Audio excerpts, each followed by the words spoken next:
they're making enough money from it already. We're about to talk about this £7 billion, up to £7 billion in this Afghan migrant crisis.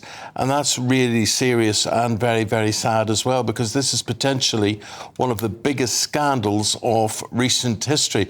And the government has been running a secret evacuation and resettlement scheme for thousands of Afghan people. But look, it's a blunder, isn't it? An email blunder by a civil servant who's probably worked the job for many years, or maybe she was a new person there, and then a cover-up as to the blunder, because the list of names that were in some sort of spreadsheet was then sent to other people to try and help, but however, it then ended up potentially in the wrong hands.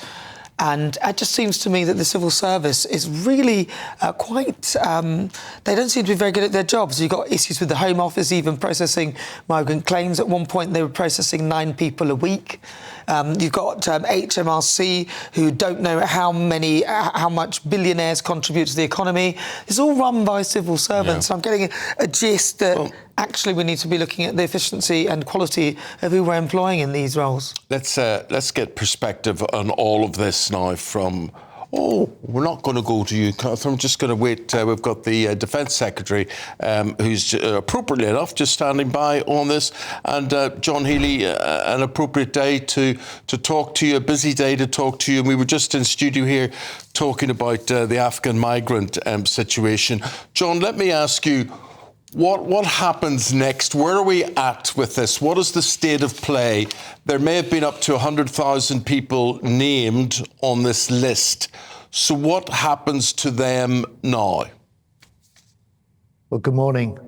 There were indeed nearly 19,000 individuals sort of named on this data set. In some cases, there were some family members identified. Many of these people have no connection with Britain.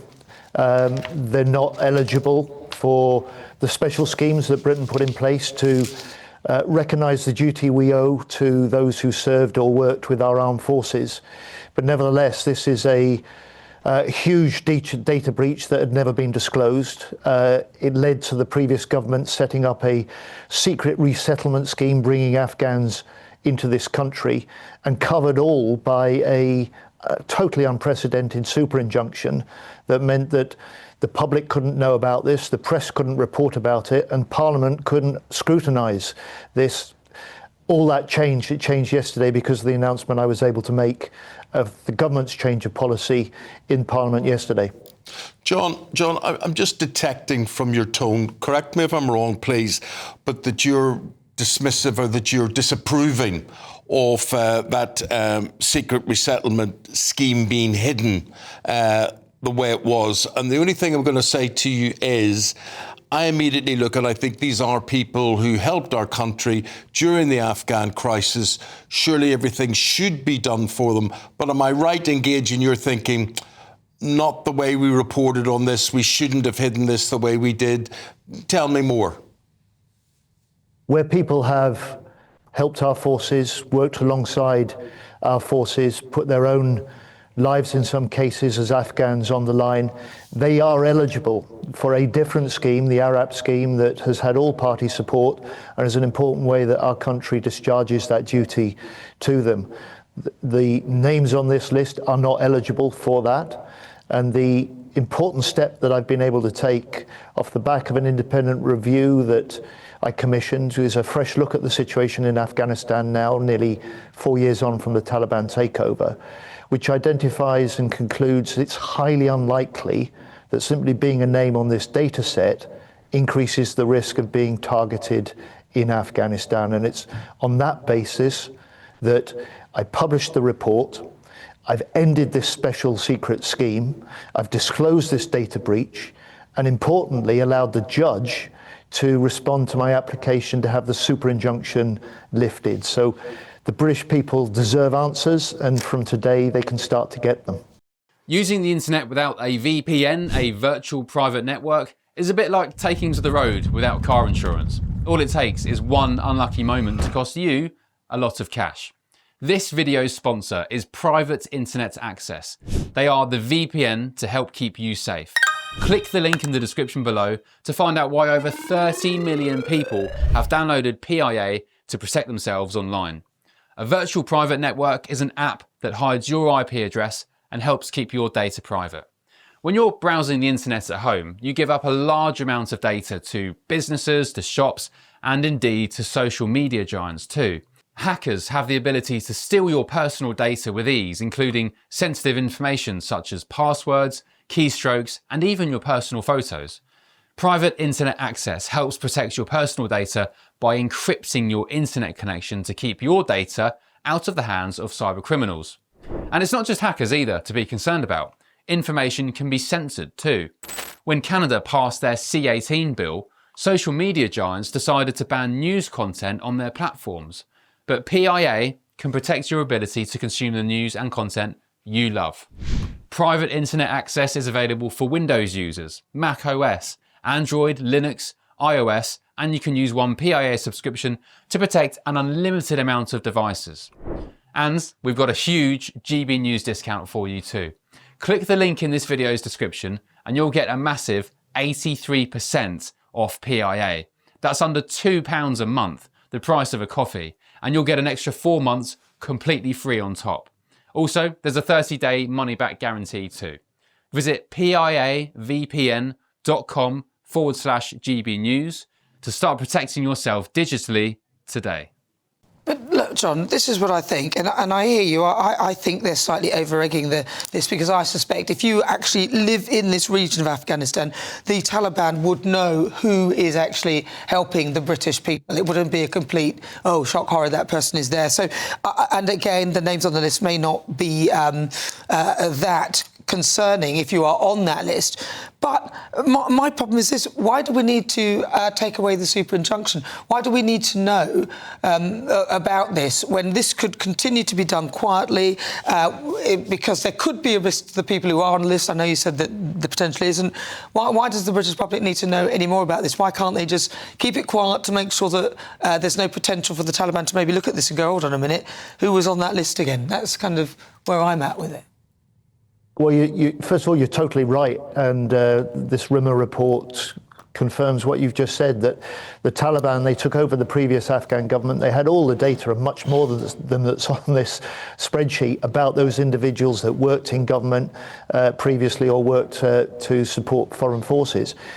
So they've got all that data, which means the additional value, if they have or get hold of this data set, it means it's highly unlikely to change the risk that any of those individuals face. On the question of the super injunction, I don't know about you, but I find it deeply uncomfortable, and I'm deeply concerned that we have, after all, our British system works on freedom of the media. It works on Parliament being able to challenge and scrutinise the decisions of ministers like me for what we do in people's names. And in particular, it requires us to be able to report to Parliament about the policies we put in place, the taxpayers' money that we spent. And that hasn't been possible with the super injunction. But that John, is possible now. And I expect the ministers in the previous government that took these decisions about the injunction, and in particular to set up and run this special relocation scheme, I expect them to be held to account, just like I'm being held to account and expect to be held further to account for the decisions I've taken. I understand that, but John, I'm just going to say the one difference is that we're talking about people's lives. We're talking about people at the mercy of the Taliban, living with the Taliban in a new regime, and they are an organisation that will be looking for revenge there. So I get what you're saying, but surely the sanctity of someone's life ranks higher. Well, you're absolutely right that lives may be at stake. The Rimmer report said there's little evidence that there is a retribution campaign by the Taliban. They're more concerned with those individuals who pose a risk to the regime itself now, not those who might have worked 4 years ago and beyond with the previous government. This is a decision that has weighed heavily on me, to be quite honest. I've thought long and hard about the lives and safety of people who I'll never meet in a land far off, a land in which 457 of our British men and women were sacrificed during 20 years of operations in Afghanistan. So it's a decision that no government will take lightly. We've weighed it heavily, but we've come to the judgment that the decisions we take now mean that 9,500 fewer Afghans will come to this country. The taxpayer will be saved £1.2 billion. And above all, there is now the transparency and possible scrutiny and accountability that couldn't have taken place while we had the super injunction in place. All right, so what about the civil servant who leaked it then? Who sent this email off by accident? What will happen to them? Will that person be exposed? Will that person lose their job? Or, you're talking about transparency, so don't you need to, the person who made the mistake should be penalised, or are they in some high echelon in the civil service now? Well, forgive me, I'm not going to give you a snap judgment on something that happened 3.5 years ago, which would have been a matter for decisions of ministers at that time, didn't have access to any of the papers. There should be and can be accountability right the way up the command chain in due course now, because Parliament can challenge it, the media can challenge it, the public can know about this in a way that wasn't possible before the decisions I took and reported to Parliament yesterday. But this is bigger. This, for me, has always been bigger than the mistaken actions of one individual. And for me, this has been a question of coming into government. I needed to take responsibility for sorting this out. It's indefensible that in this country we continued to have a massive data breach that remained undisclosed to the public, that we had a secret relocation scheme in operation, bringing Afghans into this country, and above all, we had a court imposing a super injunction against anyone knowing or disclosing anything about this. So, John, of the 100,000 or so people named, how many will be admitted, do you reckon, to this country? No more than a maximum of 7,000. 900 of the individuals with their immediate family members are already in Britain or in transit. And because the country has issued another 600 invitations to people on that data set already, we will honour those. But I've closed the scheme now. There will be no more. And there will be a total of around 6,900. And there are a lot of figures flying around on this. This particular secret scheme has so far cost or committed £400 million. It will probably cost a further same again in total.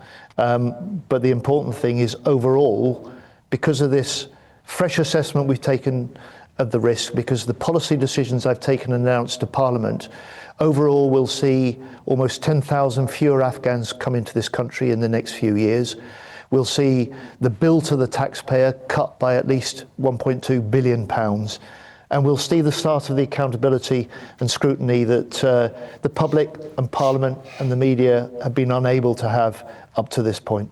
All right, okay, John. Defence Secretary, we'll leave it there. And thank you very much indeed for taking the time out on this very busy day for you to speak to us. Thank you very much indeed. All right, well, still